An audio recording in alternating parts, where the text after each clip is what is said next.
दोस्तों, जन्माष्टमी के पर्व के दिन भगवान श्री कृष्ण का विशेष रूप से पूजा अर्चना की जाती है। व्रत आदि रखा जाता है। इस दिन भगवान श्री कृष्ण के बाल स्वरूप का पूजन किया जाता है।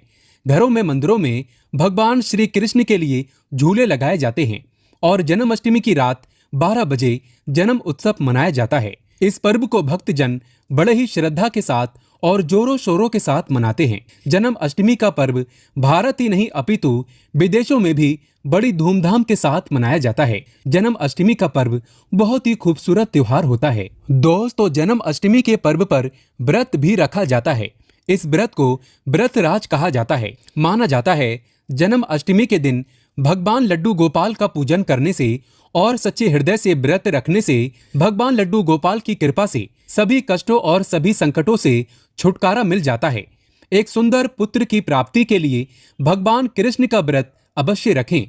दोस्तों, जन्माष्टमी 2022 पूजा का शुभ मुहूर्त आइए जानते हैं। जन्माष्टमी तिथि 18 अगस्त 2022 दिन गुरुवार को है। अष्टमी तिथि का आरंभ 18 अगस्त दिन गुरुवार रात्रि 9:21 से है। जन्माष्टमी के दिन राहु काल 18 अगस्त दिन गुरुवार दोपहर 2:06 से 3:42 तक रहेगा। दोस्तों, निशित पूजा 18 अगस्त की रात 12:03 से लेकर 12:47 तक रहेगी। इसके अलावा निशित पूजा की कुल अवधि 44 मिनट तक होगी और इसका पारण 19 अगस्त को सुबह 5:52 के बाद होगा। अष्टमी तिथि की समाप्ति 19 अगस्त दिन शुक्रवार रात्रि 10:59 पर होगी। दोस्तों, आज हम आपको बताएंगे वो ऐसी कौन सी चीज है जिसे जन्माष्टमी पर घर में लाने से पितृदोष, काल सर्प दोष, ग्रह कलेश, किसी पाप का लगना, कर्ज का दोष होना, दुश्मन का सर पर नाचना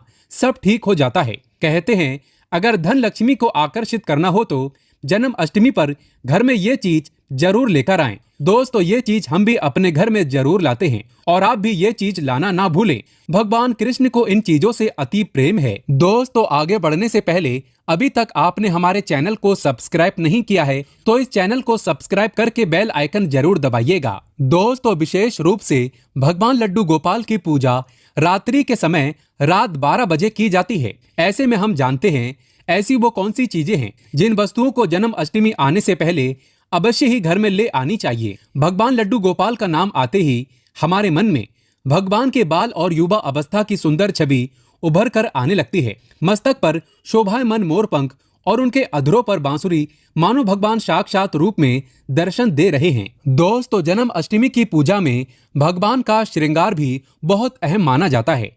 आज हम आपको 8 ऐसी वस्तुओं के बारे में बताने जा रहे हैं जो भगवान लड्डू गोपाल को अति प्रिय है। अगर आप भी भगवान कृष्ण की असीम कृपा प्राप्त करना चाहते हैं तथा माता लक्ष्मी की कृपा प्राप्त करना चाहते हैं, अपनी मनोकामना को पूर्ण करना चाहते हैं तो जन्माष्टमी आने से पहले ही इन वस्तुओं को अपने घर पर अवश्य लेकर आएं। अगर आप इन सभी वस्तुओं को घर में नहीं ला सकते हैं तो कम से कम आप इनमें से कोई भी एक वस्तु घर में अवश्य लेकर आएं और भगवान श्री कृष्ण को ये वस्तु अवश्य अर्पित करें। दोस्तों, नंबर 1 भगवान लड्डू गोपाल की अति प्रिय वस्तु है मोर पंख। कहा जाता है कि राधा रानी के महल में बहुत मोर हुआ करते थे। जब वो भगवान श्री कृष्ण की बांसुरी की धुन पर नृत्य करती थीं, तो उनके साथ वे मोर भी नाचा करते थे। एक दिन किसी मोर का पंख जमीन पर गिर गया, जिसे तुरंत उठाकर भगवान श्री कृष्ण ने अपने मस्तक पर सजा लिया। भगवान कृष्ण के मस्तक पर सजा मोर पंख राधा रानी के प्रेम की निशानी मानी जाती है। इसीलिए भगवान लड्डू गोपाल के जन्म उत्सव की पूजा में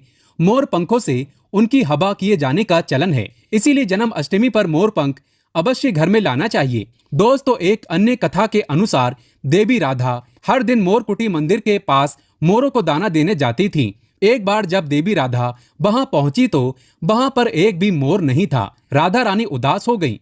कान्हा ने देवी राधा को प्रसन्न करने के लिए स्वयं मोर रूप धारण कर लिया और वहां पहुंच गए। राधा रानी कान्हा का ये रूप देखकर बहुत प्रसन्न हुई। दोस्तों, मोर कुटी मंदिर में मोर रूप में आज भी राधा कृष्ण की पूजा होती है।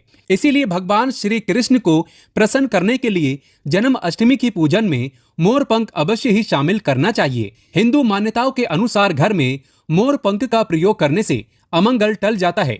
विशेष रूप से कहा जाता है कि मोर पंख से बुरी आत्माएं पास नहीं आती। मोर पंख को भगवान लड्डू गोपाल ने अपने मुकुट पर स्थान दिया तथा सम्मान दिया। वास्तु के अनुसार मोर पंख घर से अनेक प्रकार के वास्तु दोष को दूर करता है और मोर पंख सकारात्मक ऊर्जा को अपनी ओर खींचता है। मोर पंख मोर के बाजू से अलग होने के बाद भी जीवित रहता है, तभी तो इसका सकारात्मक असर अपना काम तेजी से करता है। दोस्तों, दूसरी चीज है बांसुरी। भगवान राम की पहचान धनुष है, तो भगवान लड्डू गोपाल की बंसी। भगवान लड्डू गोपाल की मधुर बांसुरी की धुन सुनकर गोपियां उनकी ओर खींची चली आती थीं। भगवान लड्डू गोपाल की बंसी प्रेम और आनंद का प्रतीक है। बाल कृष्ण गोपियों के साथ बंसी बजाकर रास रचते थे और सृष्टि में प्रेम का संचार करते थे। दोस्तों, जन्म अष्टमी के दिन भगवान श्री कृष्ण के श्रृंगार की सामग्री में बांसुरी को शामिल करने से गृहस्थी में प्रेम और आनंद आता है। भगवान कृष्ण को बांसुरी अर्पित करने के साथ ही आप अपने घर में बांसुरी को अवश्य ही लाएं।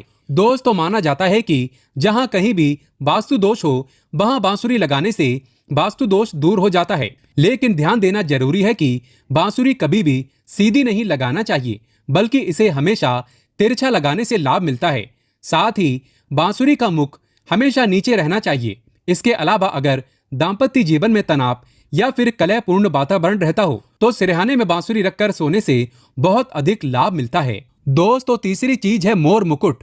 ज्योतिषीय गणना के अनुसार ऐसा माना जाता है कि भगवान कृष्ण की कुंडली में काल सर्प योग था, इसीलिए वे सदैव अपने मुकुट पर मोर का पंख हमेशा धारण करते थे। मोर और सर्प में भीषण शत्रुता होती है, इसीलिए मस्तक पर मोर मुकुट धारण करने से काल सर्प दोष का योग कम होता था। भगवान की पूजा में उन्हें मोर मुकुट पहनाने से काल सर्प दोष का प्रभाव दूर हो जाता है। दोस्तों, चौथी चीज है माखन मिश्री। नंद के लाल गोपाल को माखन अति प्रिय है।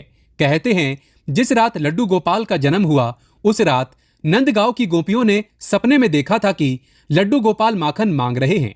नंदलाल को माखन इतना प्रिय था कि वे बचपन में गोपियों की मटकियों से माखन चुराकर तथा मटकियां तोड़कर खा लिया करते थे, जिसकी वजह से इनका एक नाम माखन चोर भी है। दोस्तों, भगवान के भोग में माखन मिश्री को अवश्य ही शामिल करना चाहिए। प्रेम पूर्वक भगवान लड्डू गोपाल को माखन मिश्री का भोग लगाने से आरोग्य की प्राप्ति होती है, धन सुख समृद्धि की प्राप्ति होती है, धन लक्ष्मी आपके घर में धन की वर्षा करती है। भगवान लड्डू गोपाल को माखन मिश्री अर्पित करने से वे शीघ्र ही आपकी सभी इच्छाएं पूर्ण करते हैं। दोस्तों, पांचवी चीज है झूला या फिर पालना। भक्ति भाव के भूखे बाल गोपाल को जन्म अष्टमी पर झूला झुलाने की परंपरा चली आ रही है। ये ठीक उसी प्रकार से है जैसे बच्चे के जन्म के बाद उसे पालने में झुलाने से आनंद की प्राप्ति होती है, उसी प्रकार भक्तजन अपने प्रभु के बाल स्वरूप को पालने में झुलाकर भक्ति के परम सुख को प्राप्त करते हैं। दोस्तों, भगवान को झूला या पालना भेंट करने से प्रेम और आनंद की प्राप्ति होती है और एक नारी को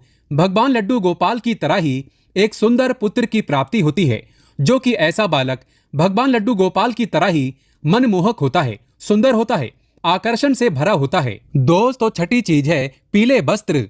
जन्म उत्सव के वक्त भगवान के बाल स्वरूप को पंचामृत से स्नान कराने के पश्चात पीले रंग के नए वस्त्र पहनाए जाते हैं। अगर आप भी इस बार जन्म अष्टमी का पर्व मनाने वाले हैं तो आप पूजा की सामग्री में पीले रंग के वस्त्रों को अवश्य ही शामिल करें। पीली चीजें अवश्य शामिल करें। भगवान को पीताम्बर वस्त्र अति प्रिय है, ये प्रेम और वैराग्य के प्रतीक है। दोस्तों, सातवीं चीज है गौ। भगवान लड्डू गोपाल का निवास गोलोक माना जाता है। गाय भगवान की सहचर है। भगवान लड्डू गोपाल के साथ पूजा में बछड़े के साथ ही गाय की पूजा करना सुख समृद्धिदायक माना जाता है। पुराणों में गाय को धन का प्रतीक माना गया है। भगवान धन रूपी गौ की रक्षा करते हैं। दोस्तों, ज्योतिष शास्त्र के अनुसार गाय के भीतर गुरु ग्रह का वास होता है। यदि ये ग्रह किसी व्यक्ति की कुंडली में नीच स्थिति में हो तो उसे गाय की सेवा करना चाहिए। ऐसा करने से वो उस ग्रह की कुपित दृष्टि से बच सकता है। इसके अलावा वास्तु शास्त्र के अनुसार पूजा स्थान अथवा बैठक के कमरे में ईशान कोण में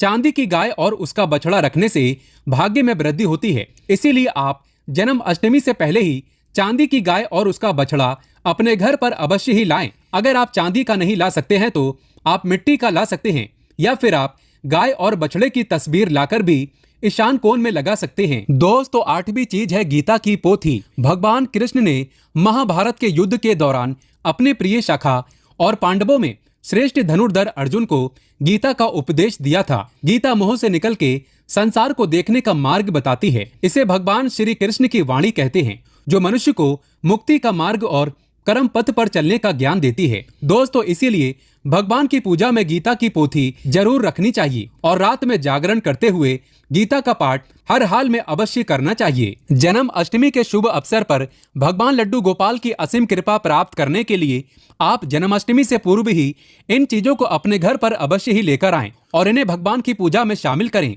ऐसा करने से आपको भगवान लड्डू गोपाल की असीम कृपा प्राप्त होगी, धन लक्ष्मी की कृपा प्राप्त होगी। सभी देवी देवता दोनों हाथों से आपके जीवन में धन की वर्षा करेंगे। दोस्तों, अगर आप वाकई में भगवान कृष्ण को प्यार करते हैं तो सच्चे दिल से कमेंट बॉक्स में लिखें जय श्री कृष्ण। जन्माष्टमी की हार्दिक शुभकामनाएं।